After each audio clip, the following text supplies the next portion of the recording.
Hi mga moms, good day! So, for today's video, ayun nga, nandito tayo ngayon sa bahay ni Lia Kaloka. Actually, tinititig ako pa lang siya kasi ngayon nila ako ulit nakabalik. May ibon na naman sa taas. Sabi raw nila kapag ang bahay mo ay pinupuntahan ng mga ibon, ibig sabihin, kampante sila o payapa sila. Sa bagay, wala kasing tao. So, silipin natin yung bahay ni Mia. Kamustahin natin. Parang, hindi naman. Mga 2 weeks ago lang. 2 weeks or 3 weeks ago, nung huli kong bisita dito sa bahay ni Mia. So, kamustahin natin kung anong itsura ng bahay niya. Ay. Ayun. May mga pupo pa rin ng mga birds. More than that, well, ano na.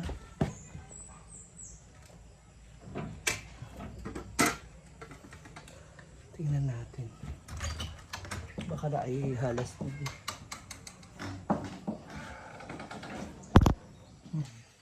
Yung kanyang CR. At itong kanyang sala. So, madumi lang siya because of sa pupo ng mga I think yung ano to, yung pupo ng tuko. Kasi wala naman ng ibon, naharangan na namin taas. So ito naman yung kanyang room.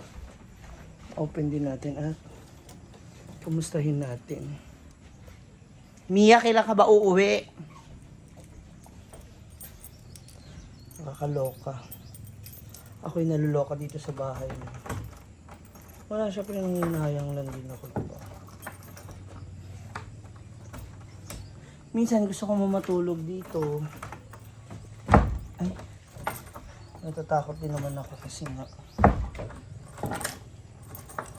Ay, ano nangyayari? Hindi ko mabuksan. Dali. Tingnan natin yung kanyang kwarto. Kamusta rin natin? Yun.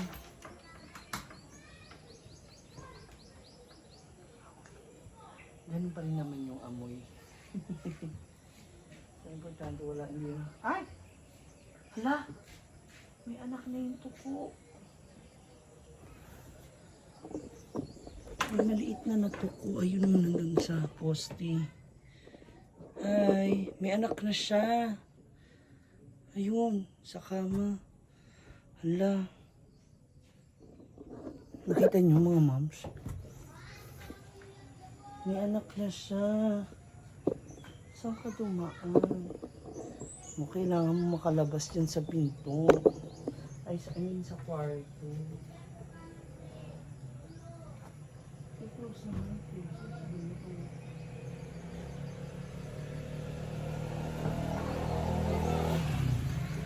If I were you, lalabas ako.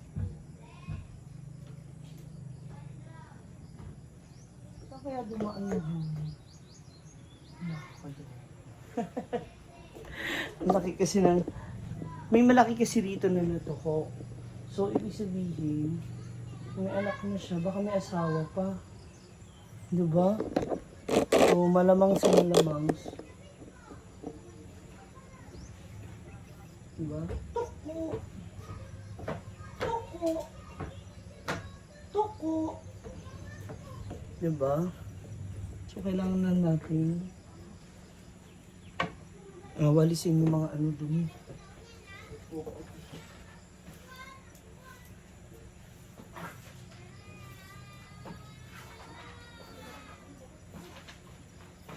Ito lang talagang ano, kapag yung bahay laging walang tao.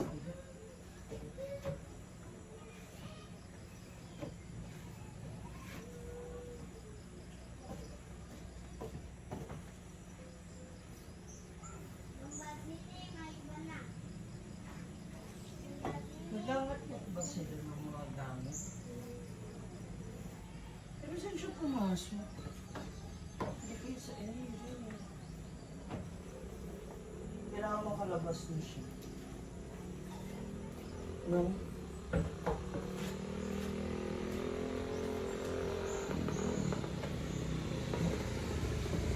Kailan ka ba babalik, Mia? Yung bahay mo, oh. Look at your house. It's so lonely. Lonely. I'm still lonely. Diba? Tapos ito po yung nangyari sa labas ng bahay niya. Ayan, oh. Wala na talaga, hindi talaga namin nakuberan. So, dahil sa lakas ng ulan, napapadalas na basa siya. So, sayang. Mia, baka mabulok tong mga ano mo, oh.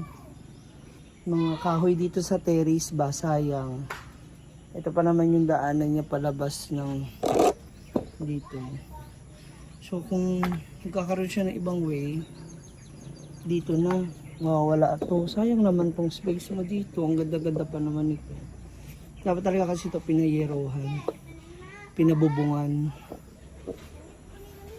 Ang tataas na rin ng mga damo. Ito Mia, papakita ko sa iyo. Ayan, oh, yung mga damo dito sa gilid, ang tataas na. So, usual, pati dito sa likod ng bahay mo. Fairness, ang ganda nitong halaman na ito, ang laki, oh. Diba? Pang mayaman. Oh, diba? Yung mga ganyan po, mahal daw po yan. Yung mga ganyan klase ng halaman. Ang laki nung ano nyo, nung leaves. Oh, diba? So, yan yung mga wino-worry ko kasi ang dami yung mga... Mia, yung ibang halaman mo rito, ha? Hingiin ko na. Gumagapang na rin ibang halaman. Ito mga to, tinanggal ko na to noong nakaraan. Ewan ko ba, bakit hindi na naman sila. Hindi, kasi, saan ba? Saan nagagaling itong mga daan? Ito wala na itong ginawan. Ito ibang solar panel. Ako hindi na talaga siya gumagana. So, sayang. Mga nabili niyo via online. Sabi ako. So, yung iba itatapon na natin.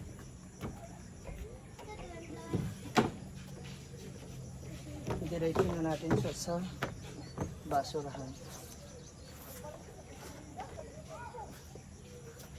Sana Mia, kung hindi ka pa uuwi, sabihin mo kina tito na paano lang natin to ng bubong kasi sayang kung ano ba o kahoy. Itong terrace mo banda.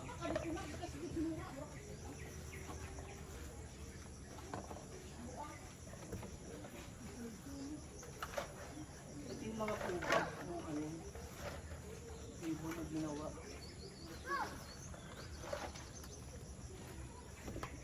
Para may itapon.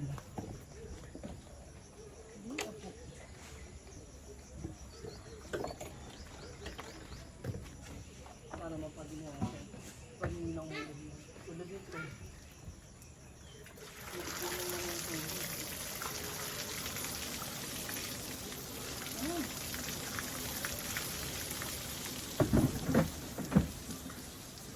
The water is full. The pillar.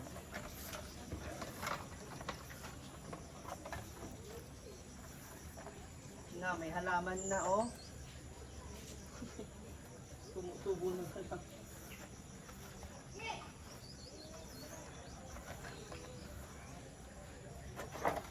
Mia, if you're watching, I know you're watching, kasi itatag talaga kita sa video na to. If I were you, pabubungan mo na tong dito banda, oh.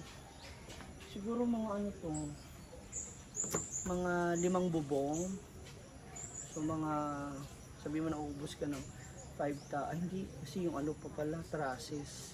Yung si parlings, yung bakal. Kasi sayang.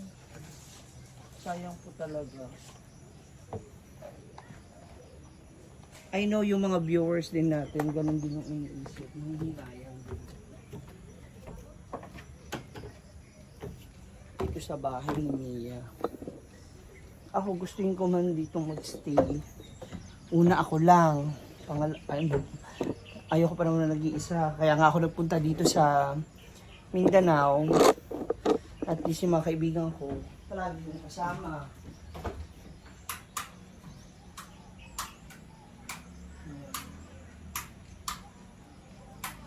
Diba? Parang sa ganun lang ko sila nakikita. See? So ngayon, ewan ko kung dumating na ulit yung kanyang bill ng kuryente. Ang kuryente niya na nakaraan ay 24 pesos. 23.93. So, ano Mia? What's your plan? Actually, yung CR mo okay naman. Narinig siya. Pag pumunta ako dito, nagsi-CR ako dyan, nag-automatic, nag-ano ko. Naglilinis ako. Ay!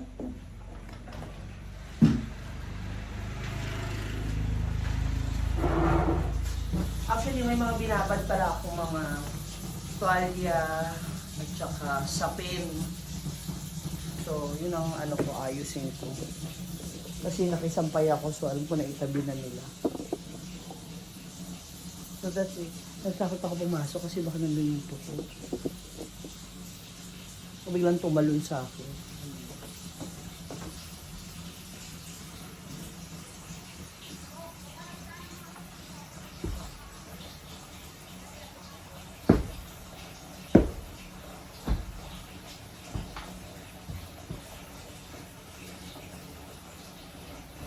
Napalitan ko na to actually yung mga bedsheet na yun.